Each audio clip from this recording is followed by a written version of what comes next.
Episode 12 of the Good Take Podcast. We are at we had a dozen, man. Can you believe that? It's unbelievable. I was just going to say, How many does it take for us to be professionals? I don't know. Maybe we need more people to give a shit first. I don't know. Yeah. Well, we'll see. We'll figure it out. So, first off, just the most pressing thing. How did your fantasy football draft go the other night? Went pretty well. It's a PPR league, so the focus was drafting like running backs and receivers or things like that. I had the second overall pick. I think I took Saquon. I got Lamar as my quarterback. Who else? I think I got DeAndre Hopkins, Edelman, DeAndre Swift, James White. Those are the players I can remember. Zach Ertz as my starting tight end. So I'm liking it. I think I got some good players. So I'm looking forward to it. I'll be like one of those stupid reporters and be like, how did you feel when you could look at your roster by the end of the draft? What was your attitude at the end? Something like that. Just some very generic cliches about the team is strong and all that good stuff. I think. I like our chances of being an outstanding football team. Well, I have to say, for me, you have to ask me about my fantasy. Yeah, I was going to. Yeah. Yeah. So this year, we're recording this on Monday, September 7th, and so it should be up in the next few days, but. Hopefully tomorrow, but we'll see. Yeah, hopefully tomorrow. But my birthday's on September 9th. It's the day before the season. My birthday's always around week 1, and so sometimes it's like a little after, a little before. But I figure, it's the day before football season. It's been a long summer, so you know what? I'm gonna save my drafts for my birthday, the day before the season. Just get some sushi and just live it up. So I'm saving it for the old 21. I'll get some tequila. Hopefully that doesn't influence my. Yeah, sounds good. Sounds good. Decision making, but then we'll talk about it on the next episode. So I'll report back. Yeah, exactly. Okay.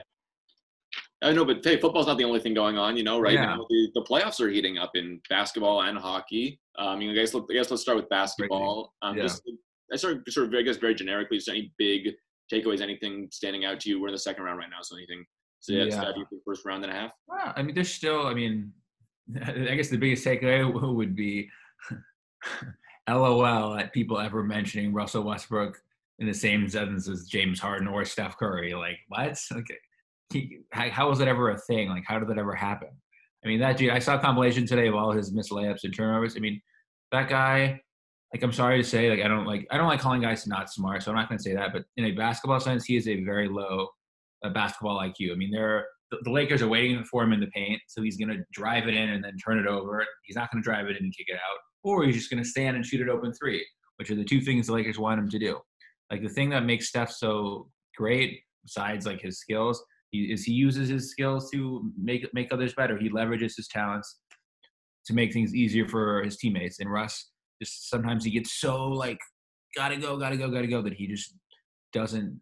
He forgets to do that. You know what I mean? So that was my number one. It's pretty an obvious one, but I would have to start with that. Yeah, and I think the other thing to boast is in Game 2, the Lakers treated Russell Westbrook, who is a point guard, like a non-shooting center. They left him alone at the 3-point line, and it worked. How many other star guards in the league can you do that to? But Alex, though, some people told me that he was great because he averaged 10 rebounds and 10 assists per game. That's I'm just saying, just to show the idiocy of. And his triple-double season is, I think we both agree on this, massively overrated. Oh, of course. Yeah, that was some stupid basketball historian. We have to reward this historical thing because it's basketball history, and so we need to reward it. Yeah, Harden should have won the MVP that year. Totally. Westbrook is so many empty stats. Stat padding, rebound chasing, and cheap assists, and jacking up shots for buckets, and all those things. And we've seen it doesn't work in the playoffs. He's never been a playoff guy. When the Rockets traded for Westbrook in the offseason, one of sort of my instant reaction was both of these guys see pretty significant statistical drop-offs in the playoffs. I'm not so sure this is gonna work together in that way. It's gonna be really interesting to watch. And now we're seeing it play out in that exact way. Yeah, it's funny. Some of the jokes were like heading into Game 7, the Rockets OKC. Some of the jokes were that Russell Westbrook's finally going to get OKC out of the first round. Which, oh man, why couldn't they have lost to OK? Oh man, I mean, I think Russ's legacy is pretty well. It's like pretty set. Like he's a great player, athletic. I love how hard he plays. Like all that is true, but his flaws are well established. Like he's not a great team guy. Like he's a great teammate. I don't think he's a great team guy on the floor. Just sometimes he can take away more than someone of his talent should. So like his legacy is pretty well established. Had Harden lost that game, like man, I don't know. I think his legacy may have been irredeemable, unredeemable. I don't even know what the word is. But to lose, irredeemable. Yeah. To lose to your former teammate, who you traded for your co-star, and for him to be like both of you. Again, it's a team sport, but for his team to be your team is, I just would have been just totally. I don't know. I honestly can't think of anything like it in NBA history. Like in terms of like the next year meeting, your team and the guy who you were traded for. Which again, it didn't happen, but it would have been something quite special. Mm-hmm. Yeah. No. I mean, this past season gave me a lot more respect for Chris Paul. He's never been a player I particularly liked at all. I mean, part of it is because he just sort of constantly gone up against my teams. Also, I just sort of don't like the way he conducts himself on the court. Obviously, great player, but this year to watch him kind of embrace that veteran leadership role in such a young team and carry it really well. And I mean, the Thunder started the year with a 0.2% chance to make the playoffs according to like models, and to like see him kind of lead the way on that team was really special, I thought. Yeah, no, and again, I just don't like. I mean, that dude flops more than a freaking. What are those like swimming things? Like if you go down like like you like lay back in those like circle floats. I can't think of the name. I was gonna say he flops more than one of those things. A silly river. What's it called? Well, a lazy river. A lazy river, silly river. And you sit on one of those circle things and you stretch your arms out. Yeah. I was gonna say he flops like more than one thing. It's okay. It's a podcast. What does that have to do with flopping though? Well, because it just flip flops around. It doesn't like when you mentioned the whole swimming thing, you were gonna say like a salmon or something, like a fish, kind of, No, like the actual thing that you sit in like if like a person. Yeah, what are those? But I don't like the way he plays. I don't like. I mean, he's been, his record as a teammate has been, controversial to say the least. And again, look, at the end of the day, like, people were praising, man, Chris Paul, he might be the third best point guard of all time. He's might be this or that. People were rightly praising how great he was. And man, the fact that Steph kicked his ass for so many years, got the better of him so many times. Again, it's like not, people say, well, it's LeBron. Like, they say it incorrectly, but they say, oh, LeBron and the next best player, it's not even close. It's not even close. But in terms of point, which that's not true, but in terms of point guards, like it's really not even close. Like Steph is just so much better than, whoever, like CP3, Dame, Russ, like whoever else you want to name. And so I did some reflecting on that. And again, yeah, look, full props to Chris Paul. Again, I think I do have to point out that in Game 7, especially towards the end, he gave the whole speech about being the alpha dog. Some people are made for this. And again, like he's had his moments. Like obviously the shot against the Spurs in 2015 was really epic. They were the defending champs. That was great. But for the most part, the majority of the time, he has come up short, and his teams have come up short in big game moments. Like he doesn't have, a real signature playoff moment other than that Spurs floater with 1 second left in Game 7. So I don't know. Like I know his team was not the favorite as it is, but he had a lot. He didn't have as much to lose, but he had a lot to gain from taking over that game and winning it. And it's unfortunately for him, it didn't happen for him. Yeah, and this season, it's one of those situations where he had no expectations. So I mean, making the playoffs was an accomplishment, and this season for him is not going to be some huge legacy thing that catapults him to another level or anything like that.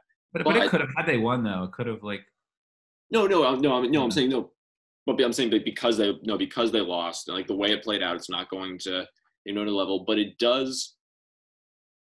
I'm just looking at it for me personally. I think it's been really great for him too, and I still don't like him, but I think it's better Okay. for. I mean, I hold him in higher regard. Is what I'm Okay. saying.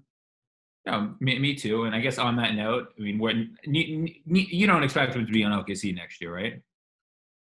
I don't know why not? I mean, don't you think they when they want that veteran presence around as the team continues to grow? Yeah, I mean, I just knowing Sam Presti. I mean, I to me, this is as high as Chris Paul stock is ever going to be. Just knowing his history, and again, we both agree that the Russell Westbrook and the Paul George trades last summer, like he won, dominated both of them, Mm-hmm. right? Yep. And so, to me, Chris Paul's stock is never going to be higher. Like going into this past season, when the Rockets got rid of him, his contract was looked at as poor, untradeable.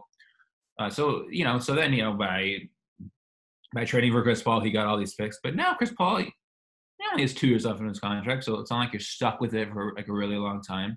And now he just proved he can be a really valuable piece on a playoff team. And I mean, if he's the best player on the 5 seed, he can be the second or the third best player on like a 2, 3, maybe a 1 seed, and like he can definitely be a key piece on a title team.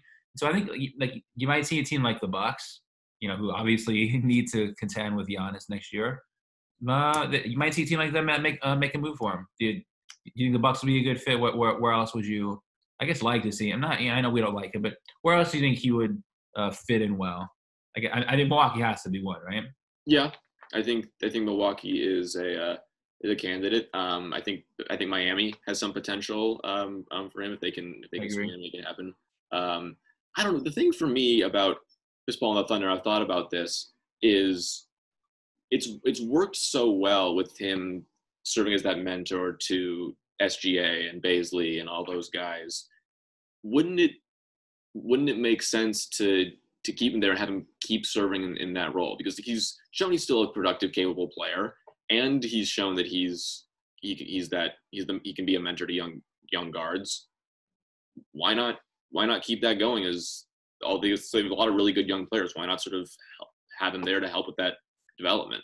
So I hear you, and it obviously depends what they could get for him. But you look at it like let's put yourself in Sam Presti's shoes. So last summer, he finds himself. The Rockets, Daryl Morey, they lost again to the Warriors, fell short again in the playoffs. So they're desperate to contend.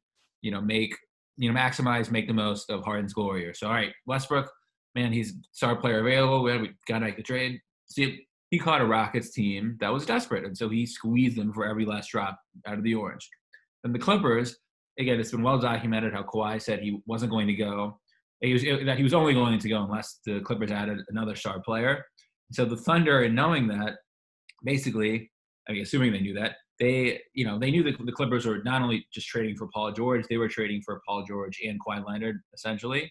And so they knew, man, the Clippers were desperate. The Lakers already had Anthony Davis and LeBron. How Kawhi might go to the Lakers. I mean, this is the Clippers. This is their chance. They've never won anything, never gotten past the second round. This was their chance. So they were desperate, and so he used his leverage and squeezed every last drop out of them. And so, look, I know. Would it be shocking if Chris Paul was on the Thunder next year? No, but I think especially after this past year, Sam Presti is going to have no issue whatsoever finding a buyer who could get him even more picks, like a decent contributor, like maybe like an Eric Bledsoe, someone like that. I mean, I don't think that he would give up one of their young stars, but you never know. I mean, it's certainly been evidence now, like they have a title contending team at this point, so maybe they would give up a few picks. So there's certainly things that I think. I mean, again, when it comes to desperation and pouncing on it, I mean, Presti he did a freaking class 101 on that last year. And so I think he's going to do the same thing again, and I think it would be a smart move for sure. Mm-hmm. And look, no, I mean, obviously he's a fantastic GM, and he's done Amazing. such an incredible job there. But here's the thing: is the Thunder have what, like 7 or 9 first-round picks coming up, or something like that? I mean, that's I think that's how many they acquired with those 2 trades, plus like pick swaps and all that stuff. But Chris Paul is like they have so many young players and so many assets, why not keep one veteran guy around? Why not keep that one guy who can, I've always thought that on really young teams you should bring in one old head, one guy who's been around for 10 or 15 years to serve as that experienced player, and trading him away to try to get even more picks and assets and young players and all that stuff. I don't necessarily see the need for that right now, just because Yeah. I think those veteran presences and the guys who set the tone are really important. No, I hear you, but number one, like Steven Adams is a pretty veteran-y. They could also get a veteran back, like in the Chris Paul trade. I'm sure they can sign a few minimum guys. Like, and again, you're not wrong, but man, like they will never be able to get more for Chris Paul than they will this offseason. Again, you're gonna have teams again who like Milwaukee, maybe Miami, who are going to be Miami won't be desperate, but someone like Milwaukee will be so desperate. And again, like none of this knows how all the financial, complications with COVID and everything is going to factor in. Like I'm nowhere near smart enough to predict that. I'm too much of a dumbass to even like Me too, man. contemplate how that's going to affect things. Right. But to me, it still seems like, and again, like the Thunder have a great young core. They could add to it. And again, the more assets you have, the more likely it is the more you have to offer whenever the next superstar comes up. And we've obviously seen superstars get disgruntled freaking every like 2 seconds. So when one comes up, the more assets you have, the more you can trade for. I mean, again, the Celtics loaded up, and when they finally took their shot, it was at Kyrie Irving, which turned out to be the wrong move. But more often than not, when you get a superstar, like Kyrie wasn't the player that they thought he was going to be, whether it was chemistry, whatever problems are going on with the Celtics. And there were injury things too. So what's up? And in that case, there were injury things too. So. Exactly, and injuries. But look, to me, asset stockpiling for whenever a superstar comes up, I think is always a good move. And then plus, you can always trade up in the draft. It leaves you more options. I don't know. I think first round draft picks are like sushi rolls. You can never have too many of them. Mm-hmm. So. Where do you think we've mentioned Milwaukee, mentioned Miami? Anywhere else that you see Chris Paul? I mean, I know the Lakers want him. Obviously, I mean, him and LeBron are boys. I don't know like what they would, like what do they have to offer for him? Mm-hmm. I mean, they emptied the cupboard for Anthony Davis last summer, so I don't know what. I mean, they gave 3 first round picks. They gave up their young players for AD. So I don't know what else. I mean, there's no way the Lakers would be the best offer that OKC could get. So I don't see it happening. Mm-hmm. But I mean, I know that they want him. Makes sense. Yeah, and I mean that's pretty much to me. If Chris Paul is now the type of player that if you're a title team that's like one piece away, like he would be like, oh, he's like the one piece away guy, I think. Mm-hmm. Okay. Well, while we're on the topic, let's talk about Milwaukee. Let's talk about the Bucks. Sure. Down as we tape this, down 3-1 in their series to the Heat. Nearly got swept. Now there's concerns about Giannis' ankle injury. Will he be ready for Game 5? What do you see as sort of maybe what's gone wrong in the series? What's gone wrong in that series? What's gone right in that series on Miami's side? What are your takeaways? Yeah. It's interesting. I mean, I think it's interesting. People, I don't know, have pointed out Giannis's flaws for a while now, but it's kind of been quiet in the shadows. And again, like every superstar has like what I like to call like the honeymoon phase, and then once they lose enough, once we build them up enough, and they start losing enough, we start to on them and tear them down. We obviously saw it with Steph. It happens with every superstar. I think Giannis's honeymoon is officially over. I think obviously like he's a great player, but he's a flawed player. And again, like someone like a LeBron, KD, Steph, Harden just have so much. They have so much more weaponry in their offensive arsenal that they're just more well suited. I think I know we just talk about how Harden is a bad like playoff player. To me, he's a better playoff performer than Giannis is, which he says a lot.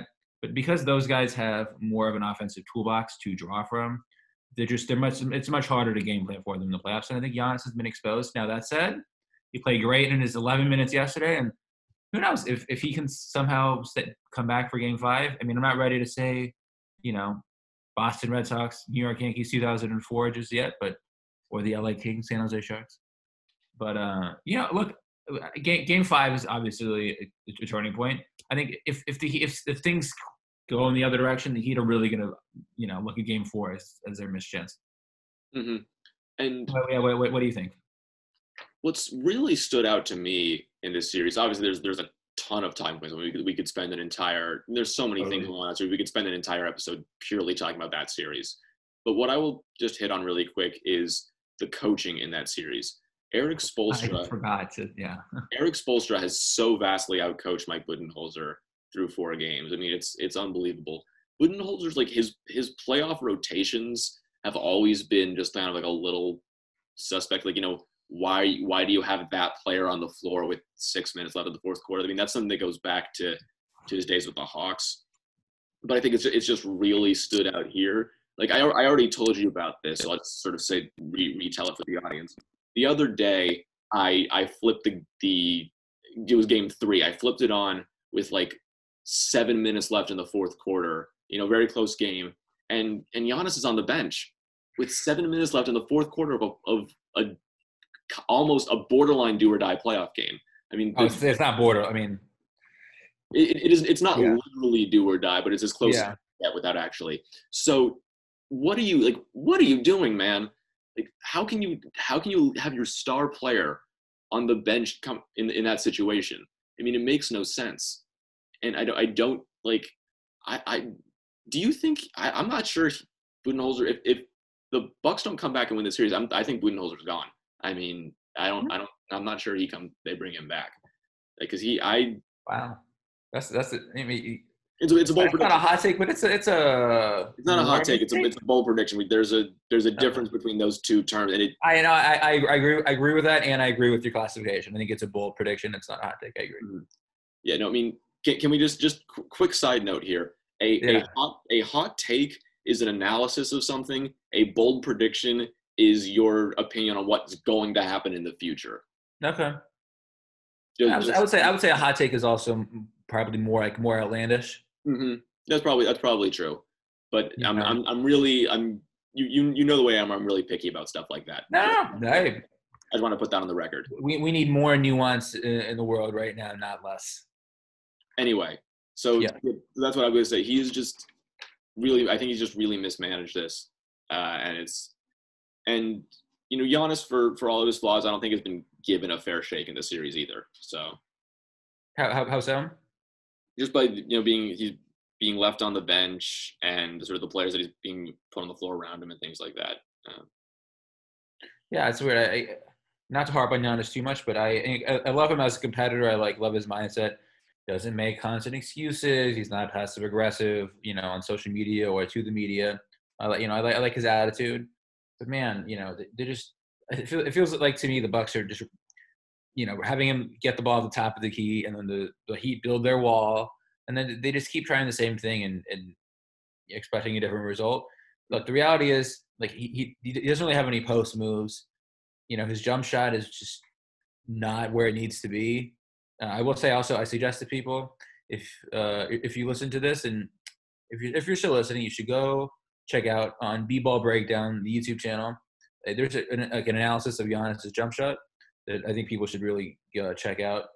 His offensive game is, it's not like a revelation here, but it's just too flawed. And when you have time to game plan for him, game after game after game, and when you keep seeing him up close, game after game after game, he's just too easy to game plan for.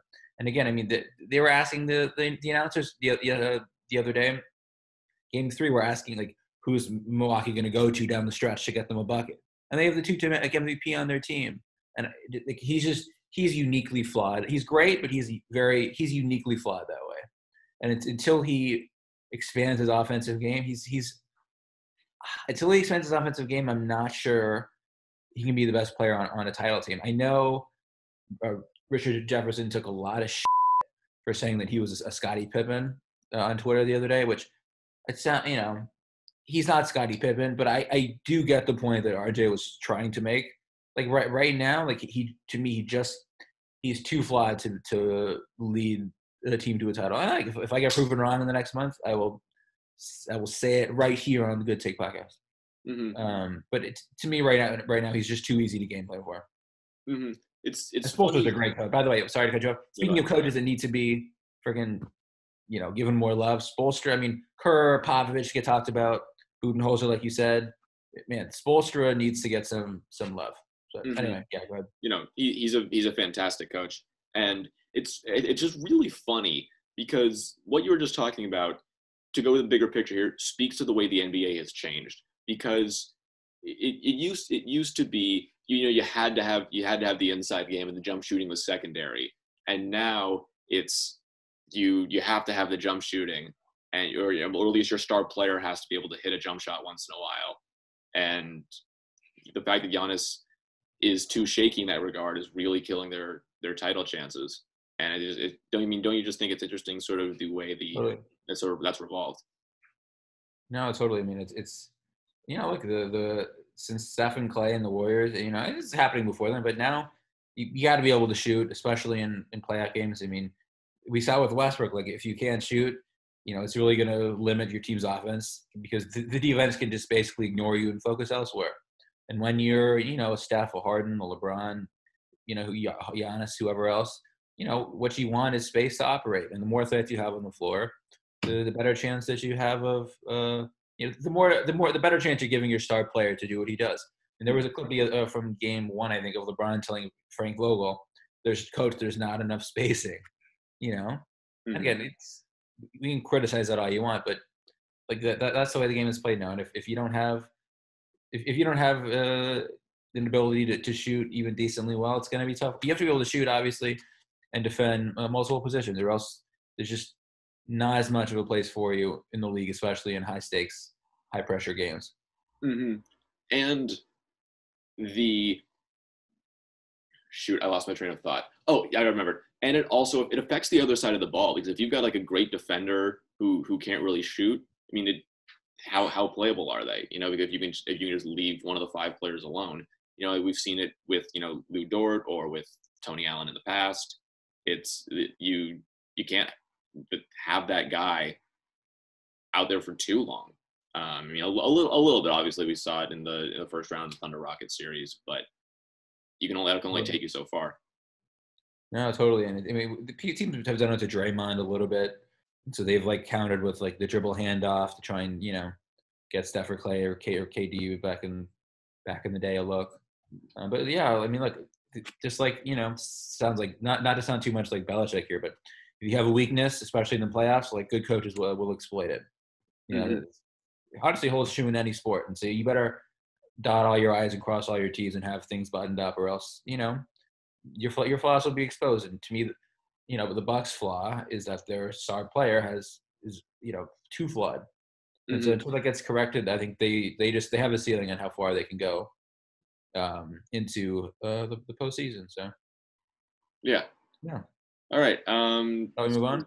Yeah. Do you want to talk about Clippers Nuggets or what? I don't know. Sure. So I actually wait before we do that. Let's who's just as Warrior fans. So who's more insufferable between the Lakers and the Rockets, and can you possibly root for one or the other? I have been dying to know your. Yeah, no, I mean, I have the thought of is there some way both these teams can lose has definitely gone through my head while watching that series.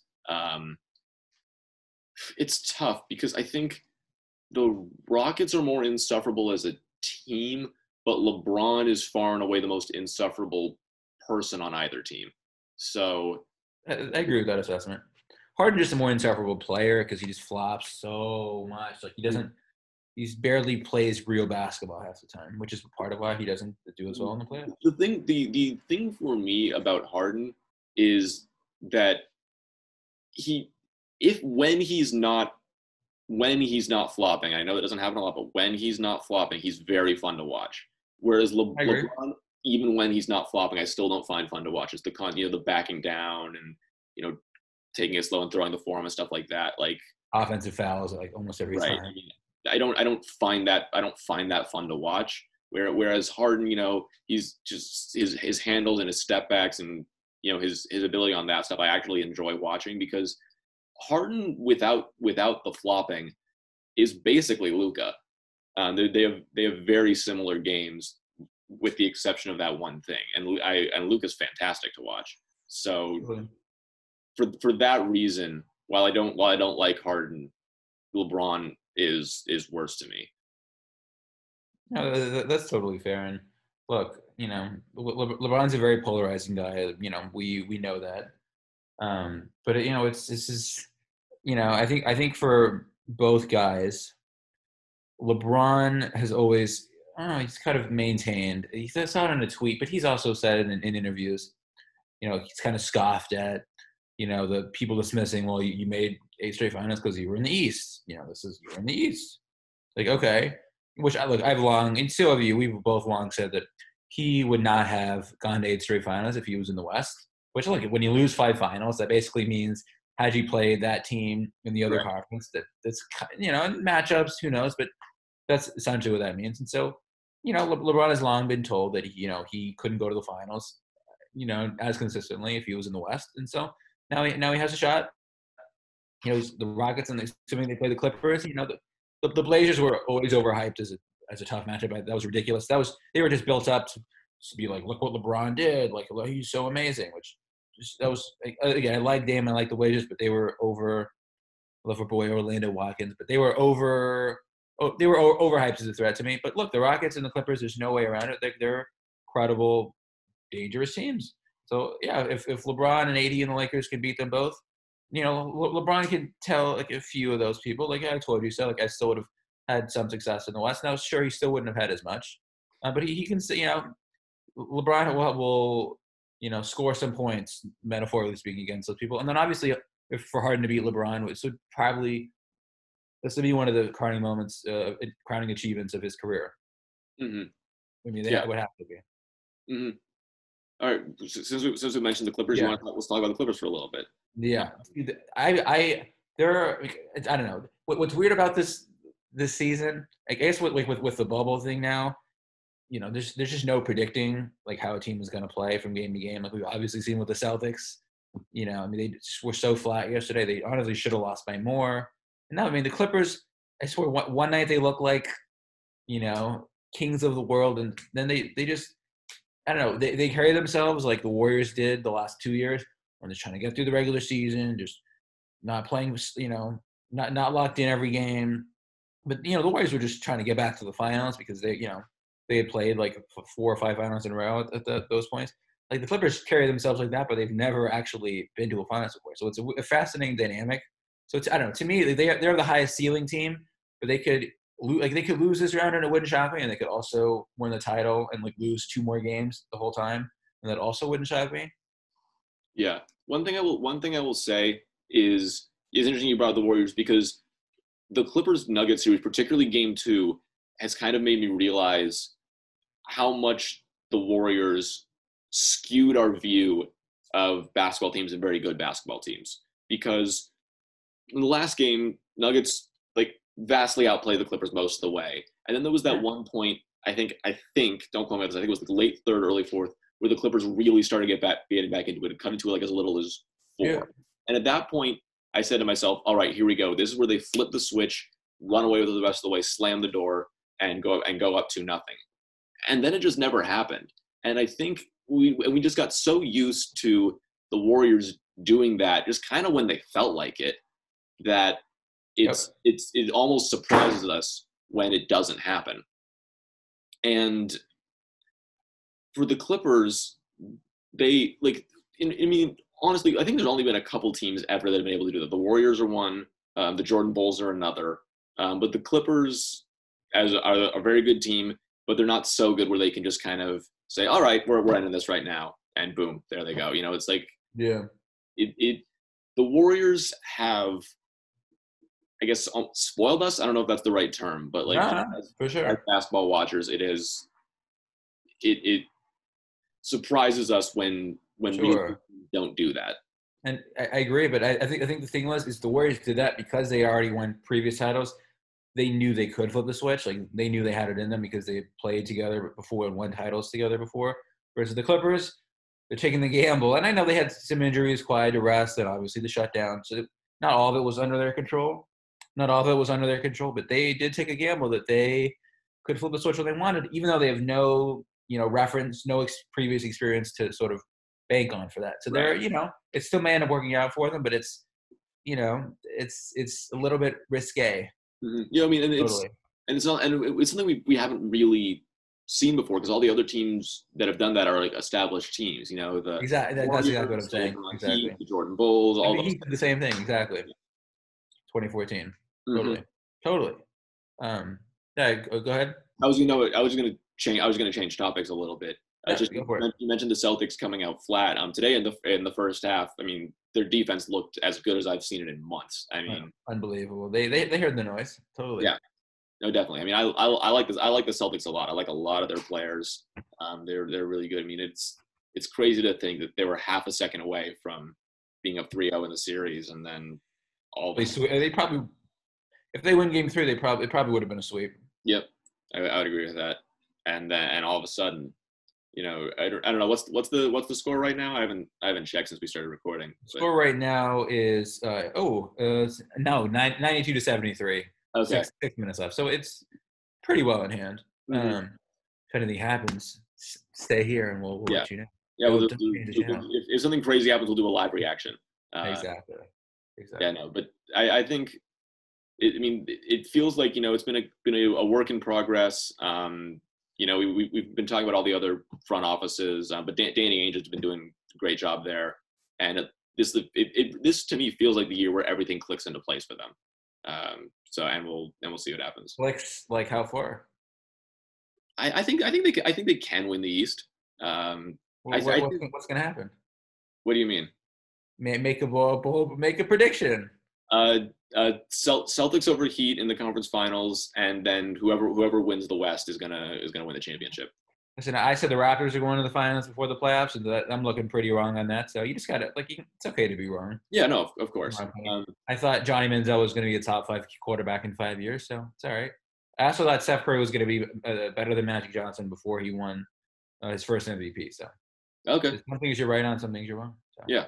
For those that are out there too, it is on record on my Instagram that I predicted the Warriors were going to win a title before I left for college, like in 8th grade. So yeah, my Warriors foreshadowing is definitely credible. So anyway, we can move on if you want.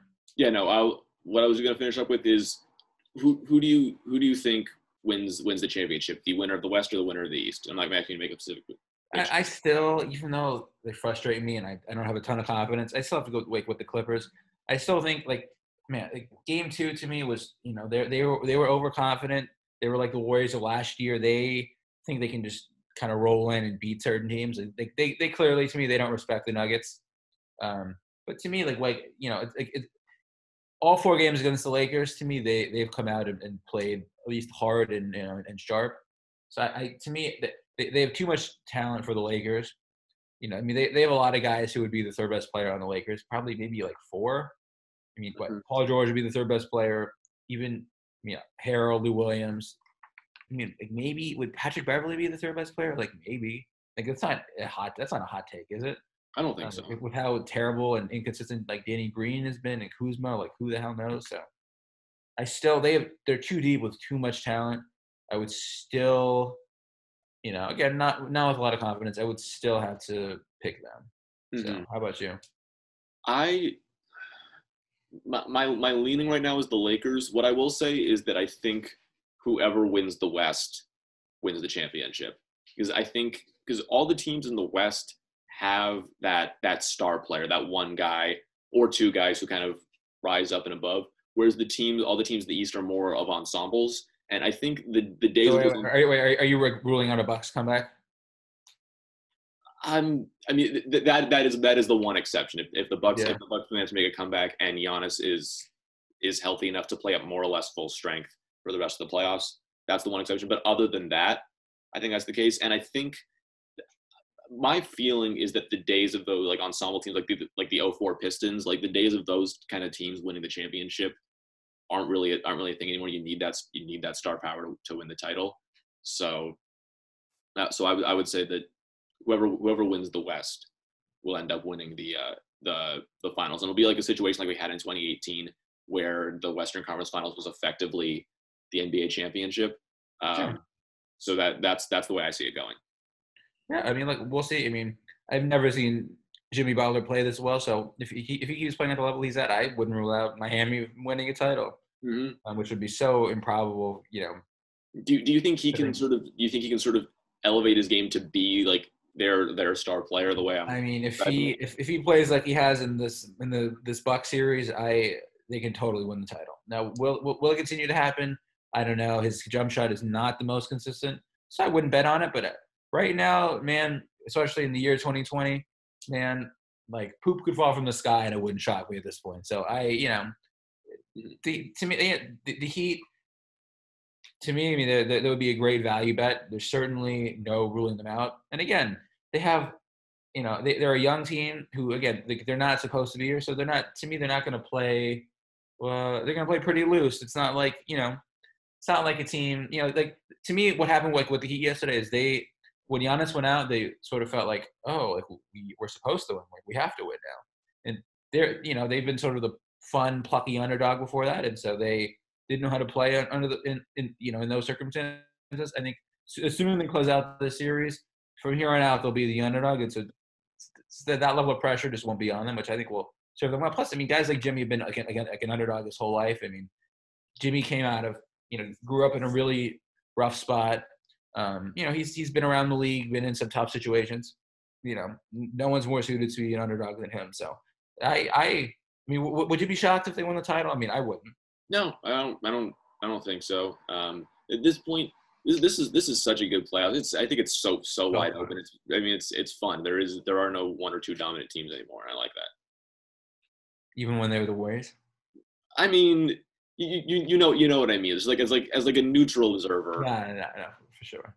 Yeah, I get that. So speaking of off the court stuff, what did you think of our former Warriors consultant getting summoned to Brooklyn, New York? Yes, Mr. Nash. I think it makes sense as a hire. Player development experience. Nets have a lot of young players. Bring someone on like that who can kind of nurture them and help them get better makes a lot of sense to me. Plus, he already has that relationship with KD from the Warriors, and a point guard to be Kyrie's coach, I think makes a lot of sense. Someone who can, relate to him and sort of that style play, that position, I think works really well. Obviously, Kyrie's a big personality, has clashed in the past, but I think Steve Nash is someone who will like sort of understand where he's coming from, and I can see it happen. I can see them making it work together. Yeah, I mean, I think Steve Nash saw how Steve Kerr did it, managing big personalities. He kind of, he'd like visit the Warriors once a month. He would come around in the playoffs a bit. So he saw what Kerr was doing in terms of managing personalities. And I think when you have a team of great players, which the Nets now do have, that's going to be part of his job, is just keeping the chemistry. I mean, they obviously have enough talent to compete for it and win a title, but he, seems like a people person, not that different from Steve Kerr. And, he's seen what Kerr's had to go through and what he's had to deal with and how he's had to coach, the ways he's had to manage things, through so many different situations. And so I think Nash is going to serve a similar role. And again, for someone like Kyrie, to have someone who's a really thoughtful pass-first guy, Kyrie is obviously famous for, or one of the things he's famous for there was a report that when he was in practice with LeBron, Ty said, "Oh, you got to get your teammates involved. You got to do X, Y, and Z." And Kyrie pointed at LeBron and he's like, "That's his job," or like, "That's 23's job," or something. I'm paraphrasing, but that's essentially what he said. And so I think, I think Steve Nash is going to be good and healthy for Kyrie in that way. Mm-hmm. So, look, I would love to see a Warriors Nets finals next year. And I know this isn't breaking news, but gosh, that would be so much fun. I mean, that would be basically for, will Steph or KD's legacy be, like, whose legacy will be better? Like, that would just be for freaking so many storylines. I sort of wanted the Nets to hire Mark Jackson just for that finals. That would have been really fun, but this is like almost as good, just storyline wise. I think Steve Nash would be a better coach than Mark Jackson, but storyline wise, that would have been the best. But even still, the finals next year, if that were to happen between those two teams, would be pretty damn cool. Mm-hmm. So. Yeah, I don't know. You mentioned Mark Jackson. I don't know if Mark Jackson is ever going to get another opportunity as head coach, just because there's so many stories that came out of sort of the dysfunction in the organization when he was the Warriors head coach, that I'm just like, not to admit, like, that might just be something that teams want to stay away from. Seriously, like I don't get. He's like being treated like he got blackballed, like Colin Kaepernick, but it's like not the same thing at all. Right. Yeah, no, I Like mean, he did so many. Sorry, go ahead. I mean, there were multiple assistants, left in the middle of the season, and there was rumors that he was like turning players and coaches against each other, and That's what I mean. For folks who don't know what we're talking about, I mean, he had one assistant who was caught recording a coaches meeting. Him and Brian Scalabrine got into it, and he was assigned him to the D League. He once convinced his players that Festus Ezeli, who was a former Warriors center, who was on the bench, was cheering for them to lose, so he would look better. So then the team confronted him, and then Festus Ezeli cried because he was so upset at the accusation. But Mark Jackson wanted to motivate his guys, which, like, if you want to turn your team against like management, like that's fine. The Bulls, like we saw the Last Dance, they were like that. But you can't, you have to have a functional coaching staff, and you have to, you can't turn your players against each other. Like you just can't do that. And look, obviously, like there was the whole stripper thing, which he's a holy Christian man, but he got extorted like in his first year. Which the media, it's funny. Some guys in the media will get passes for things, and things will get pushed and kind of buried away, and some guys won't. And look, Mark's he seems he's a nice guy, it seems, but other guys would not have had that quite so buried in their past, I guess. So, look, he's a lot of things. I know the Warriors organization now is looked at as some model organization, which to you and I is like pretty hilarious, considering the way they were as a kid. And so I think people are going to look like if the Warriors couldn't stand him, and he'd turn them around. If the Warriors couldn't stand him, then teams are going to be sort of like if the Spurs cut somebody, people are going to be like, man, are you sure we should take a chance on him? So. Mm-hmm. I mean, he obviously did great things in terms of their player development and sort of improving as a team and making Steph better and making Clay better and making Draymond better and all that kind of stuff. But on sort of the personal behind the scenes side of things, there's definitely a lot of question marks. So yeah, I mean, and this last thing on this, like to me, I think Philly. Do you think Philly held on to Brett Brown for like a year too long? Oh, that's a good question. I can see why they kept him for this year. After like post Jimmy Butler, like trying to see if if without him, if putting all the other pieces together, if that would work. So I don't think it was out of the question. I don't know. Okay. I just felt like, I mean, I think they held on to him for a year too long, and then they considered holding on to him again for next year. That I would not. Which that would have been bad. But to me, they did it for this year and then considered doing it again for next year. Although last year, because they barely lost at the buzzer in Game 7, I guess. But to me, I don't know. Part of them, I think, was just felt bad, or they were loyal because they were so bad, during the process, and he lifted them out. He brought them to where they hadn't been in a while. So we got to hold on to him. Like, he's done great things. But again, like I've always said this, that Mark Jackson was a better coach to get the Warriors from terrible to relevant, and Steve Kerr was a better coach to get them from relevant to title contender. And so different situations and contexts fit different coaches, better depending on what the situation is. And so you cannot have loyalty to a guy just because he did something great for you. Be nice to him, treat him with class. But, at the end of the day, is winning a title. And so, again, the coach that could help you win a title is different from, a coach that could just get you off the mat. It's floor raiser versus ceiling raiser. Exactly. It's kind of what the Steph LeBron. Like LeBron's the better floor raiser, but Steph's the better ceiling raiser. It's not too different, actually. Mm-hmm. Yeah. All right. You want to talk hockey for a minute? It's like 90 something degrees here with mediocre air quality. So I could really like afford to imagine myself on the ice. Nice. So we're headed into we've already started the conference finals. It's been really fun so far. Our good friend Chris King still calling as the Islanders make their way to the conference finals.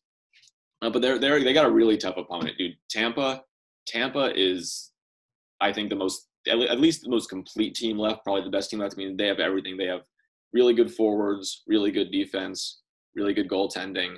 I mean, and I think it'd be really cool to see them win, after what happened last year, Totally. President's Trophy against to the first round, then kind of turning it back around to kind of the way that Virginia basketball did the year after they lost. That's a good. You know what? I haven't thought about that, but that's a really good comparison. Yeah, and then so it would be a great story on top of all of that. And I also do think at this point they have to be considered the favorites. So that, I mean, I agree. that's the way I see, because in between, Kucherov and Braden Point, who's been so fantastic in these playoffs, multiple overtime winners. And then I think Vasilevsky is probably the best goaltender left. So, I mean, and, goaltending is so important in the playoffs where you can just, By the way, speaking of our former Shark, Thomas Greiss. Yeah. He's been clutch. I know we talked to Chris King about, who's going to be trusted more, but that was, the dude showed up. Yeah, and also the thing about the Islanders, yes, their goaltending is good, but the defense in front of their goalies, I think, has been really exceptional. I mean, you look at the shot totals; that's all Barry Trotz right there. Yeah, no, Barry Trotz has done a great job. And I mean, you look at they're really limiting shot opportunities, they're limiting good shot opportunities, and they're making life tough for Philadelphia in the last round. And that's the thing to be, I think, concerned about if you're Tampa is getting enough shots on net. And then no, go ahead. No, go for it. I was going to say is just talking about the West. Our old friend Joe Pavelski is going for yes, sir, Dallas. They kind of a rough and tumble game last night. A lot very physical style of play. 1-0 Dallas. That is going to be a fun series. I think the Vegas goalie drama is really interesting right now. With Leonard and Fleury. I don't know. Did you see the thing that Fleury's agent posted on? I did not. No, I did not. So just for those of you who don't know, there's been this whole thing of who's going to start of Robin Lehner versus Marc-Andre Fleury, because they kind of have two number one goalies on the roster. And at one point when Lehner was getting the majority of the starts, Fleury's agent posted this picture online, which was Fleury in uniform and in goal with a knife in his back, and the knife said Peter DeBoer on it. And Peter DeBoer obviously being the Vegas coach. So betraying San Jose, but what do you? I said betraying San Jose. Yeah, no, but hey, he got them their first Cup final ever, so I can't be mad about that. No, totally. So no, but that has been, I don't really have a thought about who's been better. I'd probably give the slightest of edges to Robin Lehner, but I mean, there's a lot of interesting storylines, is what I'm trying to say through this rambling monologue. I'll let you talk for a minute now. I was just gonna say no, it was good. I was gonna say too, it's sort of funny, and we're just talking with OKC and with the Heat about when you're supposed to win, that's just different. And it seemed like the Capitals had so many playoff runs where they were like a favorite heading in, that they really had a lot of attention on them. And last year they were still a really good team, but they didn't have quite as much hype surrounding them. They weren't they didn't have quite as much pressure on their shoulders heading into the playoffs. And then their Cup was kind of it's kind of when people thought, oh, they've choked enough times already, it's past they're past due. Then they finally won one. Obviously, when the year the Sharks made the Cup, I've said that wasn't even one of their 5 best teams that they've had this century. Not at all. It just sometimes who you play, again, you want to expect it to do as much, so you play a little bit looser. Sports is just weird and complicated sometimes. And the Sharks made it to the Cup final, and we're 2 games away from being the champs. And again, would you agree? I mean, that wasn't even one of our top 5. That wasn't even one of the Sharks' top 5 teams this century, right? No, probably not, because that team finished 3rd in the Pacific. They've had a team that won the President's Trophy. Oh yeah, with way more talent. Oh yeah. Yeah, I mean. So it's just interesting. Some years when there's lower expectations, you have an easier time with less of a grind. Yep, and then there's just certain bounces and deflections that go certain ways. And I mean, hockey, because there is so little scoring in hockey. Literally one bounce of the puck can change everything. And I think you see that, you saw that in the Sharks run to the Cup in some ways. I mean, you need those breaks. So by the way, I was speaking of changing everything. Shall we hit the finale here? Let's do it. Yeah, let's go to our closing segment for the day. For the first time ever, we are bringing a closing segment back. It is time for Top Fives.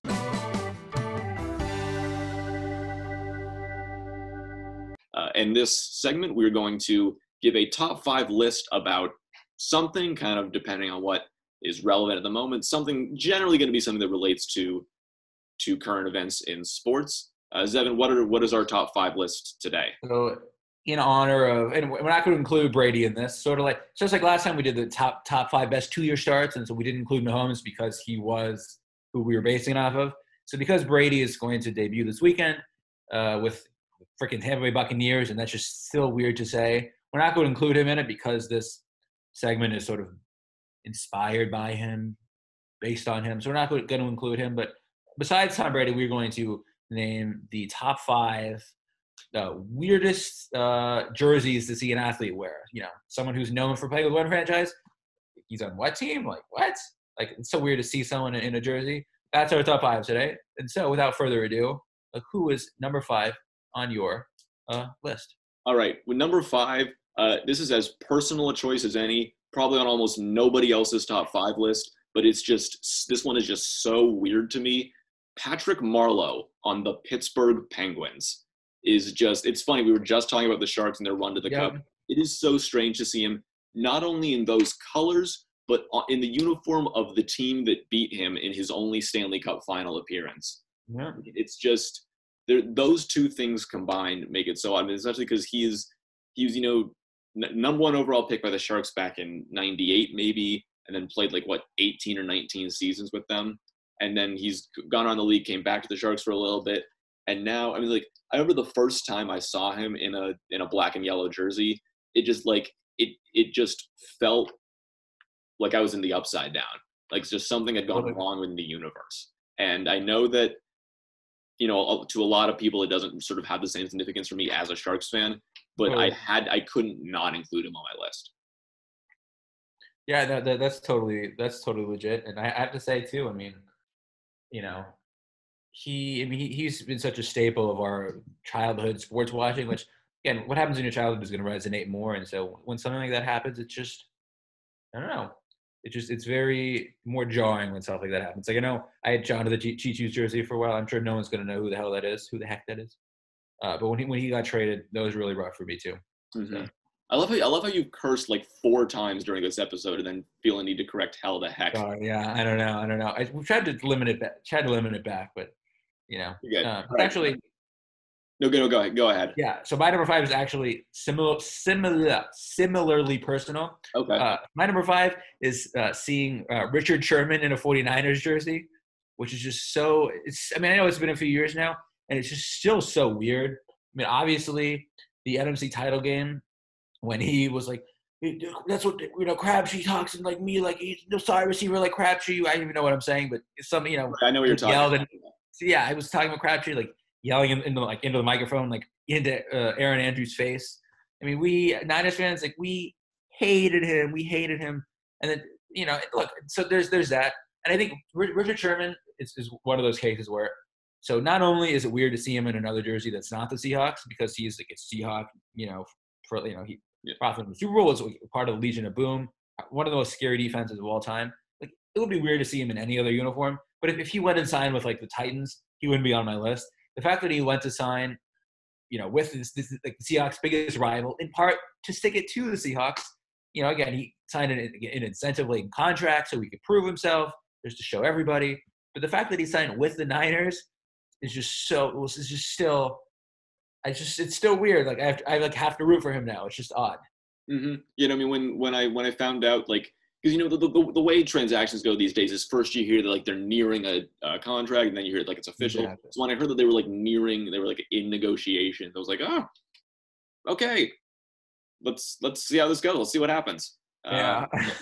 And I know, he's been great for us. Yeah, no, exactly. All right. No, my number 4. Yeah. I'm going with Hakeem Olajuwon on the Toronto Raptors. For me, this came down to him and Patrick Ewing, and I went with Hakeem because I feel like Hakeem, you know, brought a couple of titles to Houston, so he's sort of more iconic and revered in that regard. And also Hakeem's sort of a little bit higher on an all-time players list. So I decided to go with him over Ewing. Okay. Yeah, I think that's totally fair. I mean, probably he's probably the most beloved Rocket. Is that fair to say? Yeah, I think so. I think anytime a career player like that switches teams, it's definitely a shock. Yeah. That's a good list. Which actually, my 4 is very similar. My number 4 is when Ichiro got traded to the Yankees while the Mariners were playing the Yankees, and then he just went to change dugouts. That's still so weird to me. I remember found out I was a camp counselor at the time, and one of my kids, I think one of my kids was I think I had one huge Mariners fan and one huge Yankees fan in my bunk. And so that was really weird to like explain to them. Like that was just very shocking. It's definitely fun to break sports things to kids. You gotta have that in the palm of your hand. I was one of those kids too. Mm-hmm. But that's just always so weird. When you had the phone and no one else like had. Exactly. And people have to wait for their parents' emails or their letters or whatever, print it out or whatever. But yeah, I mean, Ichiro's obviously lifelong Mariner. I mean, that's the franchise who brought him over. Had he come, earlier in his life, he would have demolished Pete Rose's hit record. I think he demolished, but he would have beaten it comfortably, I think. Yeah. And so to see him with another team again, especially with the Yankees, who they were set to play that day, it's just very, just very weird. Mm-hmm. Ichiro is probably second only to Griffey in terms of iconic Mariners. So it was definitely weird seeing him in another uniform. With my number 3, I'm also going with baseball. I'm going a little bit old school on this one. I'm going to Willie Mays on the New York Mets, which was right at the end of his career. Seeing him in anything other than Giants jersey is super off-putting, especially when he signed with the Mets. I think he was like 40 or 41. So he was in another uniform and he looked really old, which I think adds to the weirdness of the whole thing. Seeing this guy was such a prime athlete, because he is probably the greatest 5-tool player of all time, and he at a point where he was past his prime and couldn't really do the same, and to see him in a uniform other than the one for the team which we did all the great stuff is very, very strange. No, listen, especially as a Giants fan, I do not blame you one bit. Mm-hmm. I don't blame you one bit at all. Especially, he's one of the greatest players ever. Look, I always love. I know people kind of criticize the Lakers for paying Kobe all that extra money at the end of his career, but I think part of the reason they did that was not necessarily to win, but to show other people how they treated their stars, which I think gains them sort of credibility for the future. Yeah, can you imagine if post torn Achilles Kobe had wrapped up his career by struggling not on the Lakers but on the Timberwolves or something? People would have been like the Lakers, they would have been screw you. Right. Exactly. Just not how you treat one of your legends, for sure. There's actually, speaking of Kobe, my number 3 is MJ on the Wizards. Kind of an easy one. I know it's kind of a short putt, a layup, no pun intended, but it's still so weird. We just came off of watching The Last Dance. And so, obviously, everyone kind of pictures him, his last image in basketball is draining the shot after maybe or maybe not pushing off Byron Russell. I think we still don't know if he pushed off. Or, I don't know, as Bob Costas was saying, his momentum was carrying him. But so that's kind of what we like to imagine as his last image. But it's weird to think about him playing in his late 30s with the Wizards. It just, even I'm looking at a picture with him on my phone, it's just very odd to see him in a jersey that's not the Bulls. Mm-hmm. Yeah, and I think it's also worth noting. First of all, I'm not sure there aren't many athletes more connected to their team ever than Jordan is to the Bulls. Totally. So that's weird in itself. I think it's interesting to remember. With the Wizards, he was still at a 20 points per game scorer. Oh yeah. He didn't. I don't think he shot a great percentage from the field, but it's just interesting to think of if he never left to play baseball, and if he never retired the second time and just kind of kept playing the whole way through, how much even greater could he have been? Yeah, totally. Okay, my number 2 is very fitting. Earlier you said Richard Sherman on the 49ers. I'm kind of flipping that on its head, and I'm saying Jerry Rice on the Seattle Seahawks. Okay, I consider that. I think it sort of had a little something extra added to it with the development of the 49ers Seahawks rivalry. I think if that never happened, I mean, it was not quite as weird because they're just two teams in the same division. They don't have that same animosity. But with the context of everything that's happened, and now that we're in 2020, seeing an iconic 49er in a Seahawks jersey, running routes and everything just feels really off. And I think that because we're judging this, in 2020 with our sort of modern sensibilities, we have to take that into consideration. Totally. And that's why I put him. That's totally legit. It's funny. I considered putting him on this list, but I would have put him as just purely, as wearing a Raiders jersey, just because in the Bay, all of a sudden now he's on the other side, and Gruden called him up. I mean, I don't know, but both are equally weird. And the Niners have always had a weird rivalry with Raiders fans before they moved to Vegas. It's kind of not a rivalry between the teams, but more between the fans. So it's kind of weird in that way. But I think the Seahawks is a totally reasonable choice too. Mm-hmm. All right, I'll just give away a little bit. My top two are both quarterbacks, so people might have an idea where this is going. But my number two was actually kind of weird. So I know Brett Favre. He didn't play with the Vikings right away. Like I know, it was weird. It was weird to see him on the Jets, but for the way I'm classifying this, to see him in a Vikings jersey, again because they're one of the Packers' biggest rivals, in the NFC North. To see him on the Vikings and then for them to almost win a Super Bowl was just so crazy. Again, the Jets, that's fine. Like people, players sometimes finish out their careers on another team. Like obviously Montana on the Chiefs, like that's fine. But to go to a hated rival and then to actually play so well like he did for that 1 year is still, when I watch highlights, that's still just so shocking to me. Again, Favre was, Mr. Packer. They have the great, Bart Starr to Rodgers to Favre to Rodgers kind of lineage, and to see him play on another team, A, it's weird, and then B, especially with the Packers just drafting Jordan Love, it's kind of made me reminisce, like, okay, like, Rodgers, he's not going to finish his career on the Packers now. I think we can safely say, so, like, where is he going to go? And, man, that's going to seem like, it's sort of, I don't know, it's sort of, I think we imagine things getting weirder before they happen, and then after they happen for a while, like, we kind of get used to it. So, like, right now, like, just picturing Aaron Rodgers on another team, it's like, that's so weird. But after a year or two, we'll kind of get used to it. But that, yeah, to me, that's part of why I'm putting Favre, is because who replaced him is about the same thing's going to happen to him, and the fact that he ended up on, division rival is just still just odd to me when I watch it.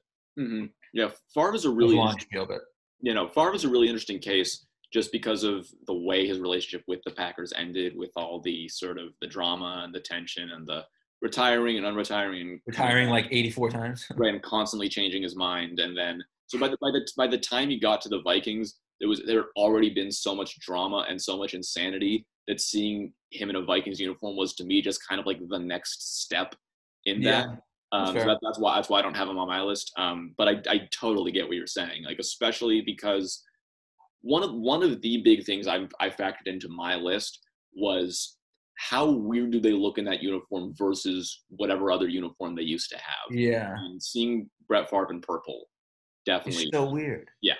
And again, part of why, I didn't pick the Jets for like similar reasons to what you said. But again, it's just, it's not the whole criteria, as you'll see with my number one. But man, it's not just, looking weird, but it's also what team you go to after your sort of team that you've been with for a while. Like Richard Sherman went to the biggest rival. Brett Favre went to like the second biggest rival. So it's part of it. Again, that's why I didn't pick the Jets. But part of it is who that franchise player ends up signing with. So, all right, who's numero uno? I think keeping in tradition with last time, we'll just remember you give the number one. Okay. Because I gave the number one last time when you started it. So okay. who's your number one? Oh, I'm wearing this Colts hat, and it's sort of fitting. It was very. I think I sort of gave it away, but we can do a drum roll. I didn't do a great job of holding up suspense, but go ahead. We'll put in a good graphic for this. But seeing Peyton Manning in another uniform, and again, I know it made sense because Andrew Luck was a generational talent, and boy, did we freaking screw that one up. But it made sense to get rid of Peyton Manning, and it just still was just hard to accept. There was no way to. It didn't make sense to keep them both. So the decision made sense. It's not that it was shocking. But to actually see him do it, again, as a Colts fan, I'm sure it's not like this for other people, but like you mentioned, Patrick Marleau. This one's just really personal to me. And then to see him throw for 55 touchdowns and win an MVP and then go to 2 Super Bowls and win one was just – I rooted for him. I love and will always love the guy, but that was really difficult. That was hard. And again, it made sense. It was one of those, sort of like when you break up with somebody, like, what's the right thing, but it doesn't make it any easier. It's one of those things. It was just, he made Indiana into as much of a football state as it was a basketball state, which was pretty unthinkable 20 or 30 years ago. Mm-hmm. So that was just really hard for me and for a lot of my friends in Bloomington and all over Indiana. So. Yeah, okay. You definitely have a different stake in that one than I do as a Colts fan. Exactly. I know that's not the general consensus, but yeah. No, okay. No, I get where you come from on that one. And I mean, and this guy's he's one of the 3 greatest quarterbacks in the history of the game. So it's not, And again, I know someone might say Joe Montana. It's just hard because we weren't alive for that. So it's maybe that's why my list is more recent. But also, like I don't know. It's just because I didn't watch it happen. It just didn't hit, it just probably hits home differently for me. But I mean, you make a similar case to Joe Montana, who had success with the Chiefs too. But anyway. I will just say really quick, the reason I was talking about, what you look like in the uniform. Part of the reason I left Joe Montana off my list is that the Chiefs have such similar colors to the 49ers that like at a quick glance at Montana Chiefs uniform, you might think he was still in the 49ers. So kind of for that, because there's like a couple different factors, how iconic the athlete was to their old team, but also what they looked like in the old uniform. Montana doesn't really have that one going for him. So that was sort of a knockdown for him. All right. My number one is someone – we didn't go over these lists with each other ahead of time, and my number one is, quite frankly, the person I thought you were going to have as your number one. I thought we were going to have the same guy. He was on your list, though, Michael Jordan on the Washington Wizards. Okay. No one will ever picture him in anything other than a Bulls uniform, ever. And to see him wearing something else after coming back from a second retirement at 40 years old is just very, very, very, very infinite number of varies weird. That there isn't like a more in-depth explanation I feel like I can give than that. Colors too, like you said. And like the Washington Wizards, I mean, and he has the other thing going for him where a Wizards uniform, especially at that time, looks so different from a Bulls uniform in terms of the color scheme and the logo and the design, like the gold and the blue and stuff like that. It just didn't feel like the Jordan that became, one of the most iconic athletes of all time. I totally agree. And I think, again, for me, Favre is probably one of the 7 or 8 greatest quarterbacks ever. And again, just to see him in a rival's uniform was just weird. And then obviously Peyton, it being so personal for me, like that was probably because I was like a kid too, and it was just so freaking hard for me to deal with that. That was, and then I knew we were going to be good with luck, but it was still really hard to say goodbye to him. But yeah, it's certainly if I was going by an objective perspective, he would probably be my number one. So, and I'm not trying to criticize you. No, of course. I'm just saying, yeah. By the way, I mean, Patrick Marleau probably wouldn't make most people's list, but again, that's the beauty of sports. Obviously, everyone has their own. Heartstrings that can get pulled. So. Yep, exactly. This is a fun podcast. We didn't even get to, we talked a little bit of football, but man, there's with the Deshaun contract extension and with Dak, what's it gonna mean for Dak and the Cowboys in the next year?